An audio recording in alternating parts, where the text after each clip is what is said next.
Born in 1927, Willie Wong grew up across from the Chinese playground in Chinatown. When he was 12, an uncle gave him his first basketball. So he just starts shooting, he loves it, and and the playground is so close to him, just walk across the street and then he just starts playing. He only grew to a height of 5'5", but local sports writers would eventually dub him the biggest little man in basketball. He started Lowell and Poly high schools, and in 1945 became the only Chinese player to be named All-City. He soon got the nickname Woo Woo from a writer with the Examiner. Bob Brockman from, I think if people were playing, they say woo, woo, woo, woo, the kids say woo, woo, woo, that's his Chinese name, woo, so they just add another woo then, and woo woo. In 1947 and 48, Wong led the San Francisco Saints to Seattle, where they won a pair of National Oriental basketball tournaments. Both times, Wong was named Most Valuable Player. The Saints also played various Bay Area teams. Percy Chu was his teammate. Our team saw us. They made fun of us. Because? There was some racism back then. Yeah. What did they say? Those little Chinamen, we'll kick their ass.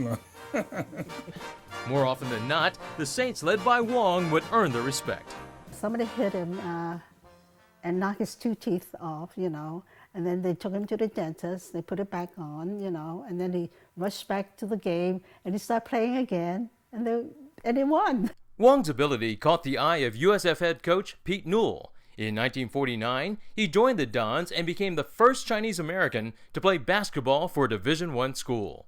In 1950, the year after USF won the NIT, he got to play for the varsity. I thought he was the best all-around player on the team, and my cohorts on the team, the NIT championship bunch, as well as my contemporaries for the next 2 years, for that whole span, agreed. While the media loved to bring attention to his small stature, Lavin says he was treated as an equal and never heard any racist taunts. In 1950, Wong became the first Chinese American to play in Madison Square Garden at the NIT. He was a groundbreaker, and he was basically a modest guy, but could do some amazing things. So it wasn't as if, well, this is our little novelty or something. It wasn't that way at all. He was the tough basketball player. After he left USF, Wong went on to play in the National Industrial League and the National AAU Tournament. In 2005, at age 79, he died of leukemia. But Wong hasn't been forgotten. In February, he was inducted into the USF Hall of Fame. And last year, the old Chinese playground was renamed in his honor. It's the only park in the country named after a Chinese American athlete.